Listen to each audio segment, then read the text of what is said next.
Saya mau nanya waktu itu, Syekh, ente tahu nama ruh, dalilnya mana? Ada nggak ulama terdahulu yang ngomong nama ruh?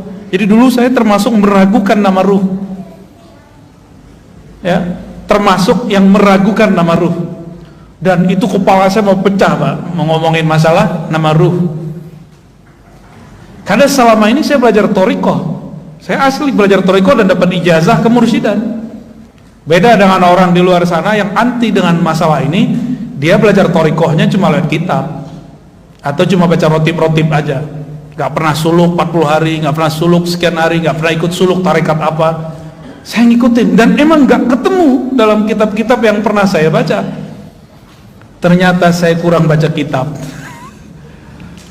Ada ternyata. Kata beliau, ente cari, lagi main PS. Ini orang gak pernah nyantri, Pak. Tapi dia bilang, saya belajar kitab tasawuf bukan di sini, tapi di alam lain. Wah, kan pusing lagi kita. Selama ini saya tahu nama kitabnya Ghunyah, karya Syekh Abdul Qadir Jilani. Lagi habis main PS dia bilang, tutup. Kamu kalau ragu bab ruh, padahal saya nggak nanya, Pak, cuma di hati doang. Kamu kalau ragu masalah ruh, cari kitab Syekh Abdul Qadir Jilani, buka kitab Al-Ghunyah. Kitab apa? Al-Ghunyah. Saya mikir, kapan orang ini baca kitab Ghunyah?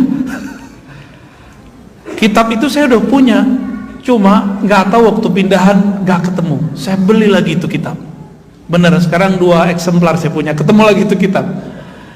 Jadi saya beli kitab itu seminggu setelah dari ketemu. Saya waktu itu datang sekali seminggu. Udah hampir khatam nggak ketemu-ketemu. Tambah shock di hati nih. Oh, kayaknya nih asal tebak-tebakan doang nih. Tapi kemudian masih ada sisa 1/5 lagi belum saya baca. Tutuplah. Kirim dulu Fatihah ke Nabi sallallahu alaihi wasallam. Al-Fatihah li ruhin Nabi sallallahu alaihi wasallam. Lalu saya Fatihain juga beliau yang bilang itu. Kalau ente benar nih pasti ketemu langsung nih. Benar, saya buka ketemu halaman itu langsung. Tapi ketika buka itu, saya udah bolak-balik belum paham juga. Baca balik. Bagian mana ya? Ulang lagi. Yang ketiga baru ketemu. Jadi ketika seseorang jadi murid, ya, ini ada orang jadi murid nih.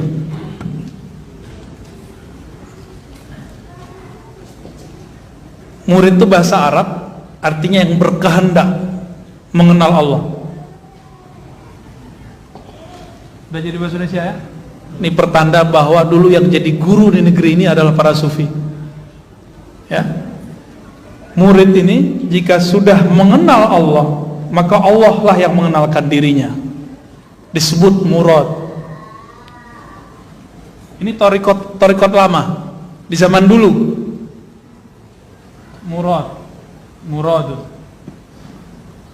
Murad itu Allah yang mengenalkan diri kepadanya.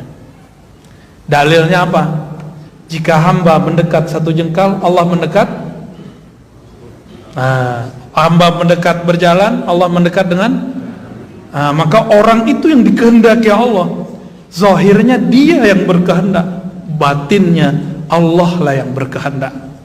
Maka disebut murad. Jika si murid sudah faham bab ini, dia nggak merasa zikirnya lagi yang hebat, dia nggak merasa sholatnya lagi yang dahsyat, tapi dia merasa semua ini anugerah dari Allah, baru disebut murad.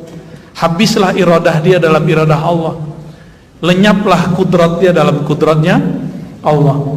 Ketika itu Syekh Abdul Qadir berkata, Allah akan menamakannya dengan nama-nama yang hanya Allah yang tahu. Hanya Allah yang tahu itu maknanya 2. Benar hanya Allah yang tahu dan para walinya atau nabi-nabi. Karena di Quran kan ada la ya'lamul ghaiba illallah, tidak mengetahui yang gaib kecuali Allah. Kecuali Allah memberitahu, kata Imam Suyuti. Kepada siapa Allah kasih tahu? Nabi dan wali-walinya. Nabi dan wali-walinya. Di situ ada kalimat Allah akan menamakan orang ini dengan nama-nama yang hanya Allah lah yang tahu. Makna keduanya, nama-nama itu banyak, hanya Allah yang tahu berapa banyak nama itu. Ternyata ini kan teman kita nih, Bang Dodo, juga berguru kepada Syekh Hisham. Kata Syekh Hisham juga sama ya.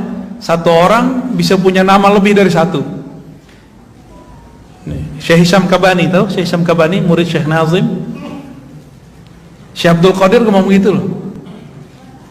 Ya. Allah akan beri lakop dia dengan lakop itu gelar yang hanya Allah yang tahu. Bisa berarti hanya Allah yang tahu dan para walinya, atau hanya Allah yang tahu berapa jumlah daripada gelar-gelar tersebut. Gitu. Dan itu semuanya gelar-gelar dan nama-nama makom dan ma'rifat.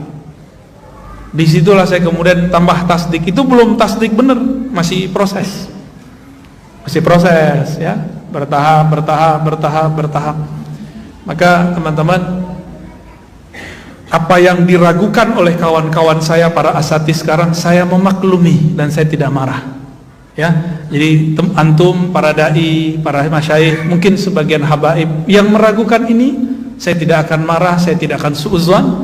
Mungkin ada bahasa saya yang belum lengkap yang saya sampaikan sehingga antum ingkar, dan saya tidak akan marah. Maafkan jika ada kalam yang kurang pas. Maka sekarang saya buka kitabnya itu. Sebenarnya kalau mengikuti kajian saya dari awal, di Ribat kita sudah buka ya, di Ribat sudah lengkap. Ada ngikutin channel Ribat? Ikutin yang awal-awal. Yang awal-awal itu masih ada kajian tentang kitab yang menyebutkan nama ruh. Bahkan kita tampilkan di situ kitabnya. Ya. Jadi nanti salah satu persoalan yang akan saya dikritik ya, masalah nama ruh. Dan perlu diketahui teman-teman, ini bukan bab akidah. Ini cuma bab tasawuf.